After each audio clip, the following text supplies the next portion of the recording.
Welcome back to the Voices of Women Summit, where in honor of International Women's Day 2023, we are raising the voices of hundreds of women so that their messages can be heard.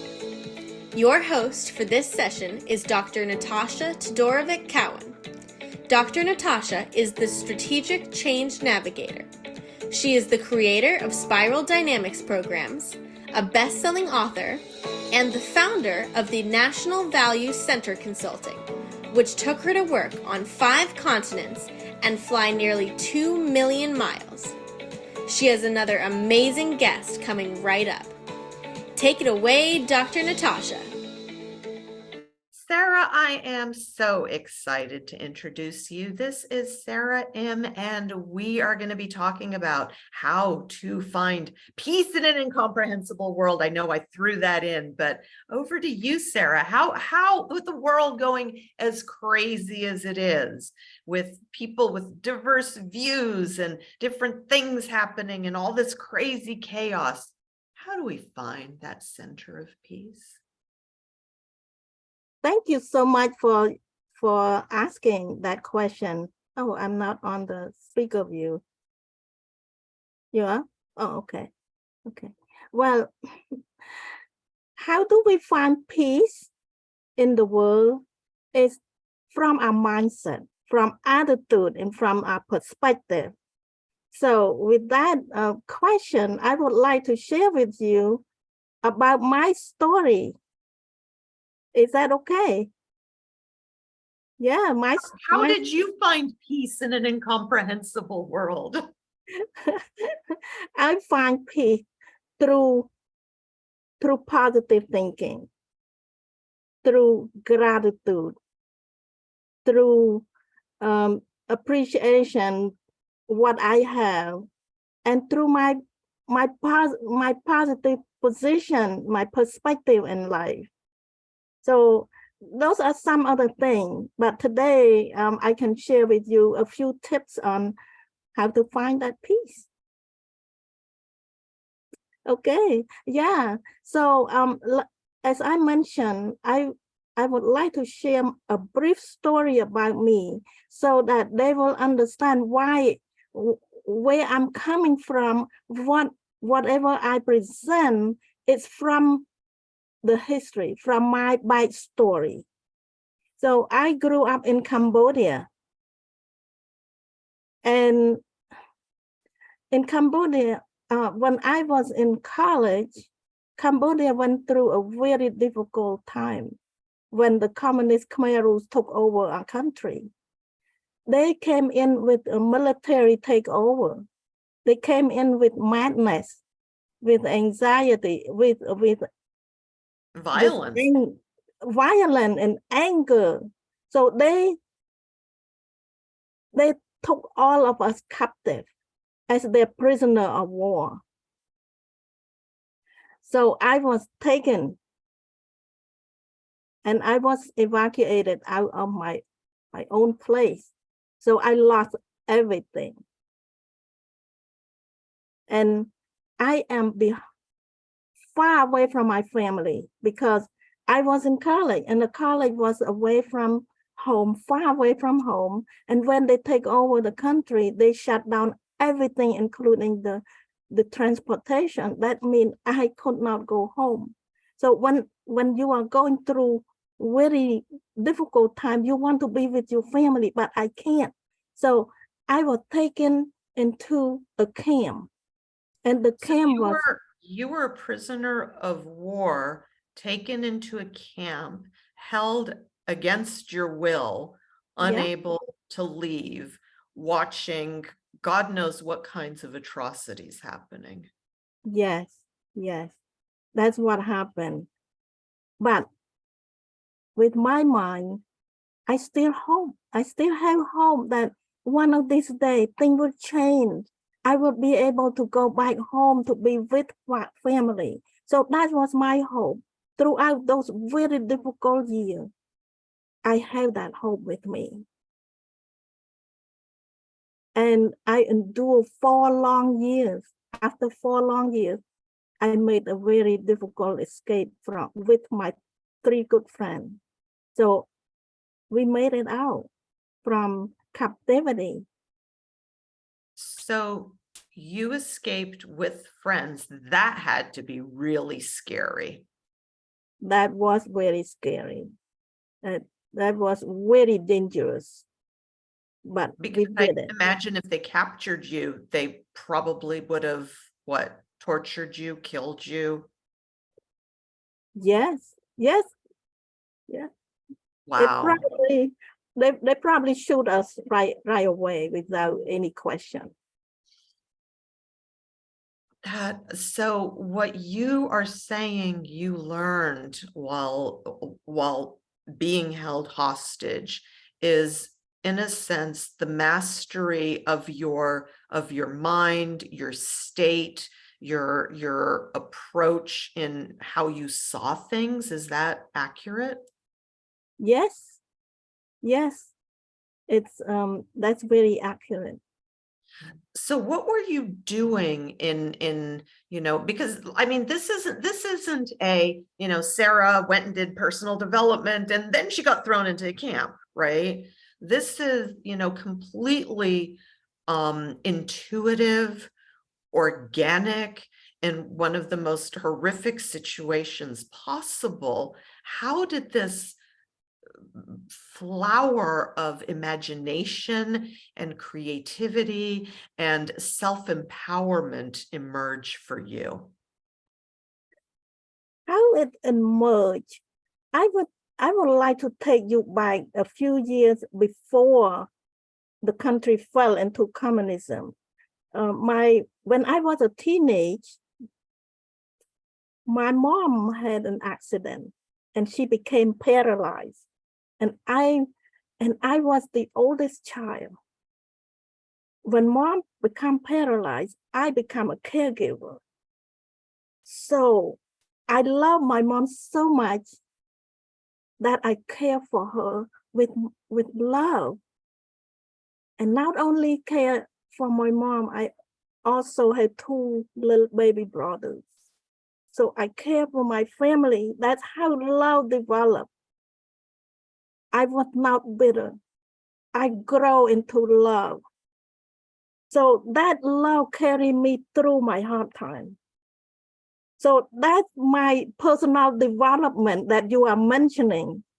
I learned how love developed, how love can help me living through a very difficult time, but I still survive. I still make it through, because when you have strong love, when you have a purpose in life, you pursue with all your might. You do it because you have a purpose that is bigger than yourself. So you, in a sense, had your family that you wanted to return to. That was your purpose. You had your mother who needed you. You had your baby brothers. You had that love that was like a lifeline between you and them, and between you and really a positive view that this would end at some point. You could see the end, at least in your imagination. Yeah, I have such a strong faith. I believe that things will be better. I don't know what you call it today, but back then, that's what my hope was, that things will be better. I just keep on one day at a time. When I was so sick, I almost died. They put me in the infirmary. There was no hope in the infirmary, because the people in the infirmary are very sick, sicker than me. I could develop more disease. Even though I was that sick, I still have hope, and I still keep pushing one day at a time. The next day will be better. So I appreciate what I have. So that's what I was thinking. Yeah, I think that, some people might say that was positivity, that it was hope. You called it faith, that it would be different. There's also that mindset of knowing, like an internal knowing that it would be better and that you'd get out the other side of it. Is there anything else that you were doing internally to manage your concerns, your fears, your anxieties about the situation? It's the determination that I want to make it through. I want to survive. I want to overcome this, and I want to get back home. That strong determination was really helpful to me.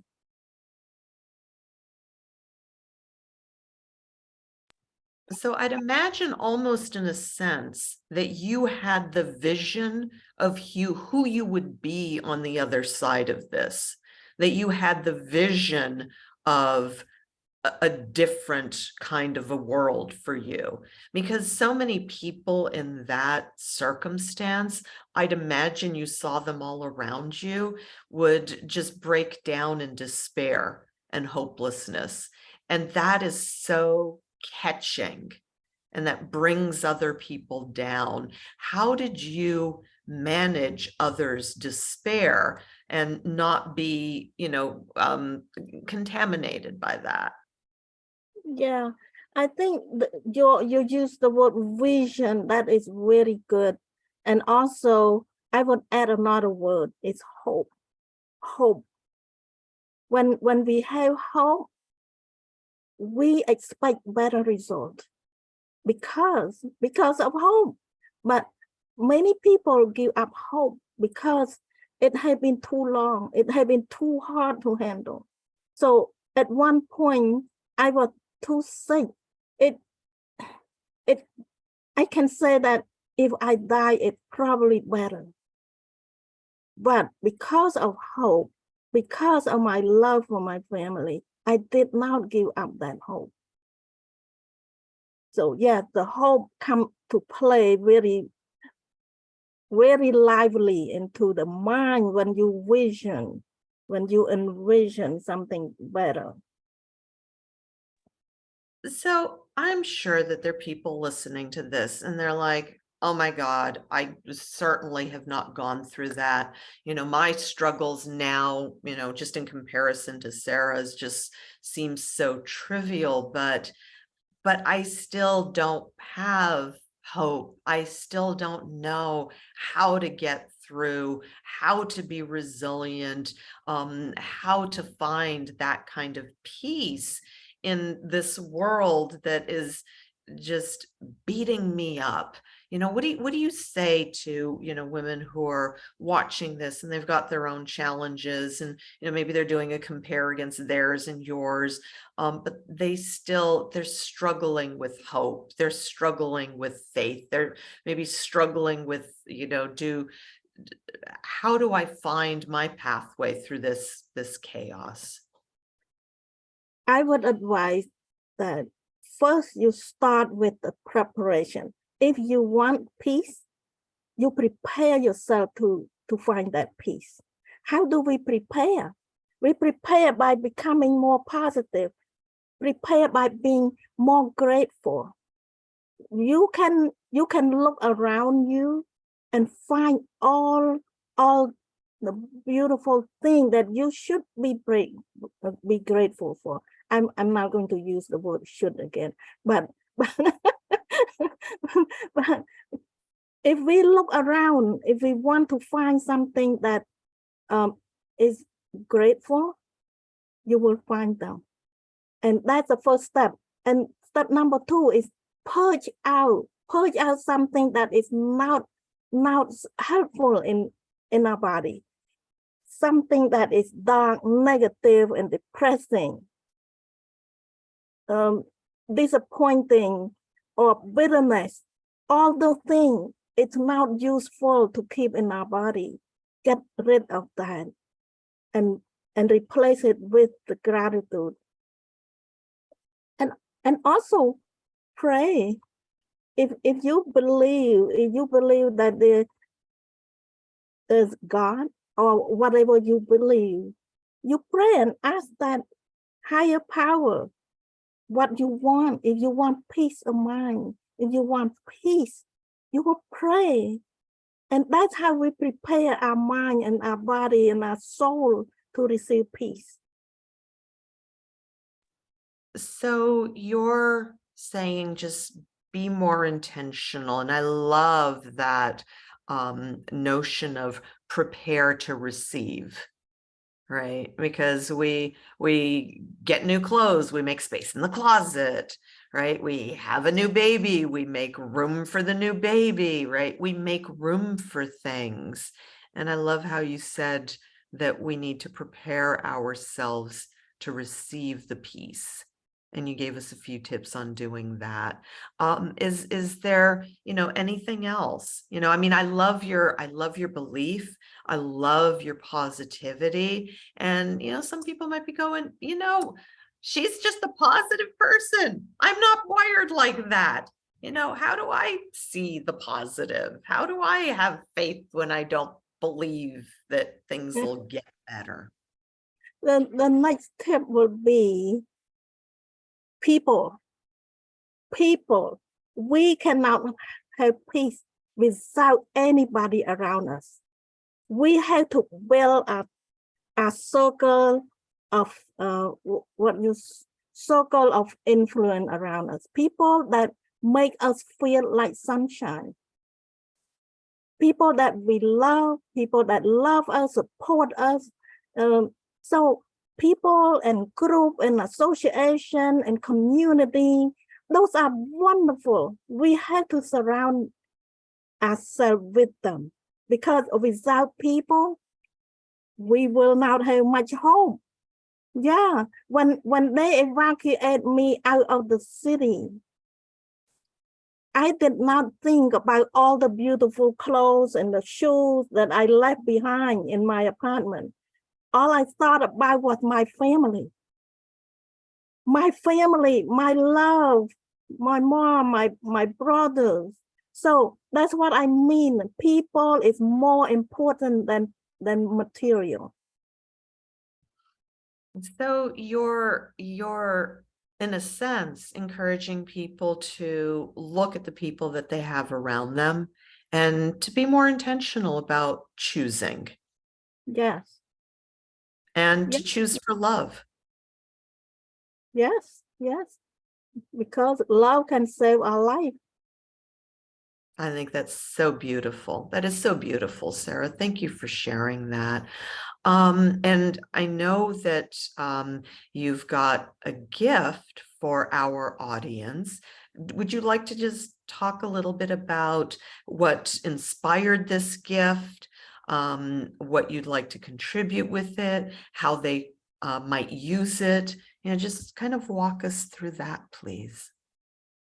The gift that I prepared to give to our audience is the quick step guide to live a healthy lifestyle. It's simple, step by step. I organize in a way that it's easy to follow. What are some of the things that is good for us? Something good, and I put it in one group. So something just like a nutrition, food and drink and sleep, all those. And also like spices, are they good for us or not? Yes, all those, you can add all those into our daily routine. And then I have another group which said bad things, avoid them, get rid of them from your life. So those are some of the toxins that we should not have that in our life. It's just like a mindset. If we want to clear our mind to be ready to receive peace, we have to get rid of the darkness. In our physical life, it's the same. There's plenty of toxins in our life that we should not have, like the cleaning supply, the laundry detergent, the soap and the shampoo and the skincare, all those if we are not careful, we put so much toxin in our life.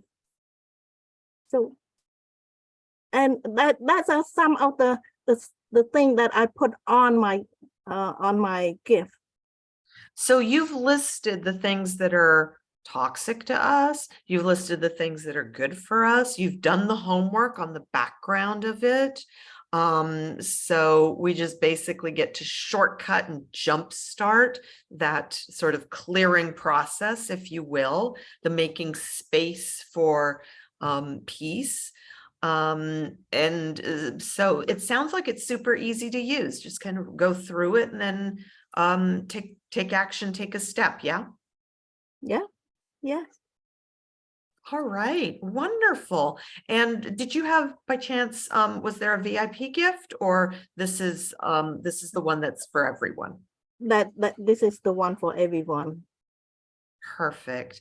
And when you're working with clients, are you coaching them to become, a vessel for peace? Are you training? How are you working with clients to bring that peace into their lives?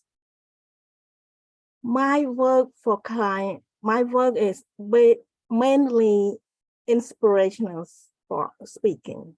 So today we are interviewing style, but I love to speak, to share my story and give a lot of tips for them to live a prosperous life, a life with hope, with courage, with good perspective on life. So that's my joy. I love to do that. And I do some coaching, but not my main goal. Got it.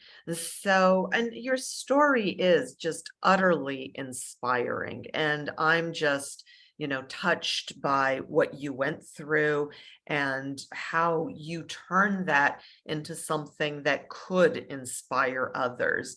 I think that's very motivational. So would you just leave us with a few words of wisdom that just sort of wraps this up and that people can take away with them? Well, I like to live with this thought, to liberate yourself, to live, love, and laugh. And there's a quote that I love to express. It says, "Loving and being loved are the greatest human joy." So when we have love in our heart, we have love around us, we tend to gravitate to that, and we will become more positive. And as you remember in my story, love can save my life. And I truly believe that. And I encourage the listener, nurture your relationship with people around you and build that strong relationship to become love for one another. Those are words to live by. Sara Im, thank you so much. It's been really great having this conversation with you. You have inspired me. Thank you so much, Dr. Natasha. It's so nice meeting you. And gang, the links are in the chat. If you'd like to see other really amazing, inspiring women like Sara Im, click on the link, get to the next talk, and we are going to our next one. Sara, it's been a pleasure. My pleasure. Thank you. Thank you for joining us for another amazing session of the Voices of Women Summit, where our mission is to raise the voices of hundreds of women so their messages can be heard. For recordings of all sessions, plus an amazing VIP gift bundle, upgrade to VIP now. If you have any questions or problems during the summit, email our support team at support@voicesofwomensummit.com. Stay tuned. We have another fantastic speaker coming right up.